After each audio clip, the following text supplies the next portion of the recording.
La prima lettura di stamattina è un po' complicato e richiede un po' di spiegazione, così non ci sarà tempo di parlare delle 10 vergini. Dobbiamo lasciare 10 vergini per una donna che chiaramente non lo era. Osea.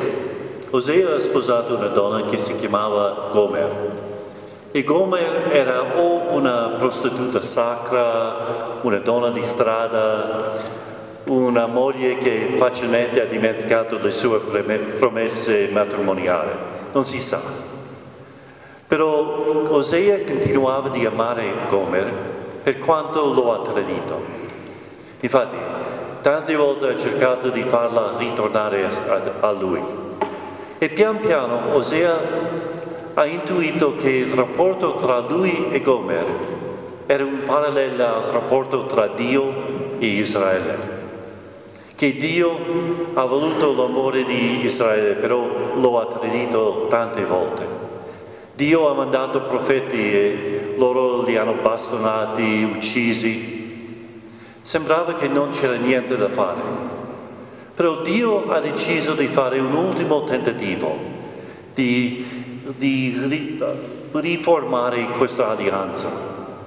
Così ha invitato Israele di venire nel deserto. Di solito quando si sente del deserto si pensa di un posto pericoloso con tanti animali selvatici. Però non è il senso del deserto in questo passo. Questo deserto è un richiamo al deserto dell'Esodo, quando Israele è partito dall'Egitto e doveva fidarsi dell'amore di Dio, perché Dio ha provveduto per tutto, cibo, acqua, difesa.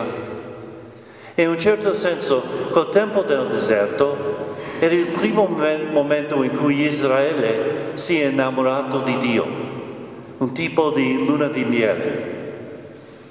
E adesso Dio richiama Israele nel deserto. Una seconda luna di miele, di separarla da tutte le cose che creavano fastidio, tentazione, e di essere il tutto per Israele.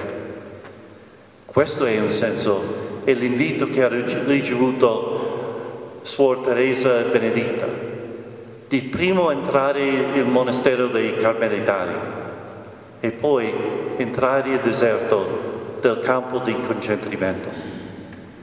Però questo è anche l'invito di tutti noi. Con il nostro sine proprio abbiamo promesso di entrare nel deserto, dove Dio sarà il nostro tutto.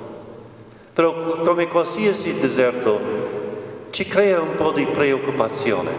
Come posso vivere senza potere, prestigio, il cellulare, i TV, questo, quello?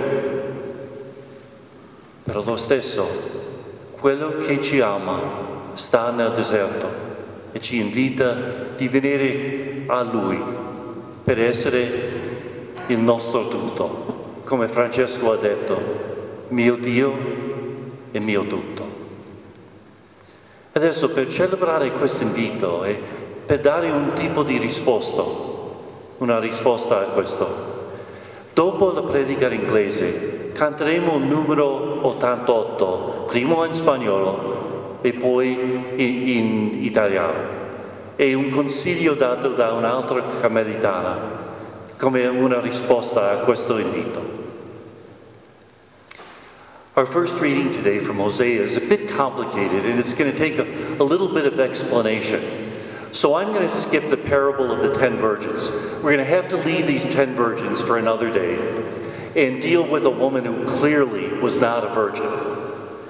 Hosea married a woman named Gomer.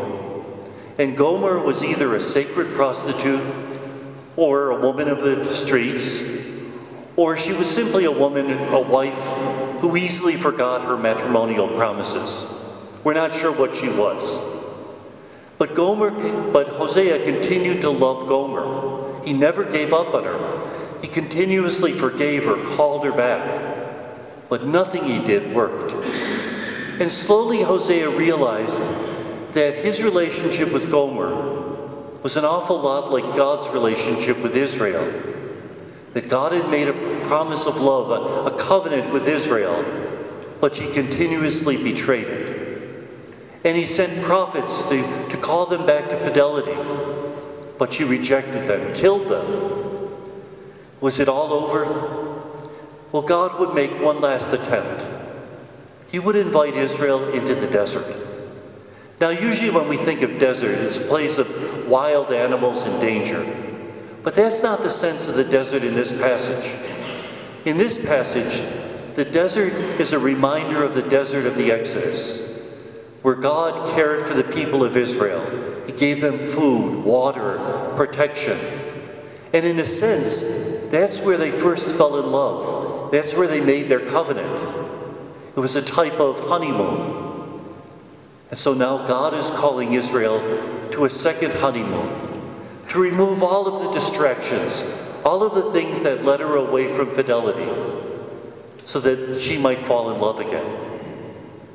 Isn't that the exact invitation that Suor Teresa Benedicta received? To enter first the desert of the Carmel, and then the desert of the concentration camp. And isn't that the invitation that we all receive? Our vow of sine proprio, isn't that a call to be in the desert? But the desert is always a bit frightening. How could I ever live without prestige, without power, without my cell phone, without the TV, without this, without that? But the one who loves us is in that desert, and he calls us to come in and to let him be our God and our all, in the words of St. Francis. Now, in something a little different, as a response to that invitation to the desert, we're going to now sing number 88 in our songbook. It's a little admonition that was written by another Carmelite that gives us a response to that fear and that invitation that we have to enter into the desert with our whole heart. So I invite us now all to sing number 88, numero 88, primo in Spaniolo, poi in Italiano, first in Spanish, then in English.